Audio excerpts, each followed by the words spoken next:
Le Flash Info avec le centre de stockage de la Manche. Nouvel épisode dans le feuilleton des soudures non conformes des tuyauteries principales d'évacuation de la vapeur du réacteur EPR de Flamanville. Dans une note d'information publiée hier, l'autorité de sûreté nucléaire met en garde EDF et indique que ce problème de soudure du futur réacteur nécessite encore un travail technique important.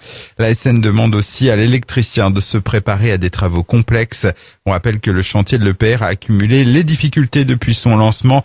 Il compte aujourd'hui 8 ans de retard pour un coût de 10,9 milliards d'euros. C'est 3 fois plus que le budget initial.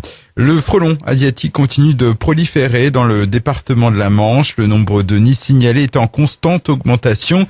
Depuis le début de l'année, 3000 nids de frelons asiatiques ont déjà été recensés. Il n'y en avait que 1000 l'an passé à la même période. Par ailleurs, un décès a été enregistré et 258 victimes d'attaques sont connues à ce jour. Une belle frayeur pour un jeune automobiliste alors qu'il circulait hier matin vers 7h30 sur la Nationale 13. Il n'a pu éviter une brouette tombée sur la 4 voies à hauteur de Valognes. Par chance, il n'a pas été blessé, mais sa voiture est hors service. La brouette, elle, a vraisemblablement été perdue par une camionnette passée par là. Une plainte contre X doit être déposée. 3 bateaux de l'OTAN vont stationner à Cherbourg. Ils arriveront demain, vendredi, et repartiront lundi. Il s'agit d'un bateau amphibie multimission danois, d'une frégate norvégienne et d'une frégate portugaise. Ils ont ensuite prévu de rejoindre la Norvège pour participer en octobre et en novembre au plus grand exercice militaire de l'OTAN de ces dernières années.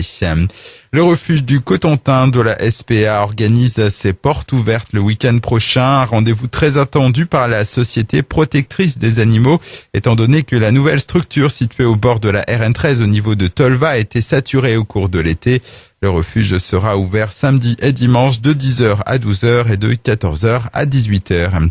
Et puis la foire de Cherbourg se prépare. Elle se déroulera du jeudi 1er au dimanche 4 novembre.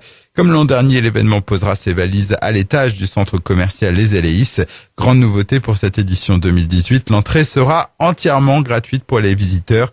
Nul doute que cette gratuité devrait booster la fréquentation de l'événement qui avait attiré un peu plus de 6000 personnes l'an dernier. Le Flash Info vous a été présenté par Landra, centre de stockage de la Manche à Digoulville. Pour en savoir plus et visiter notre centre, 0810 120 172, coup d'un appel local.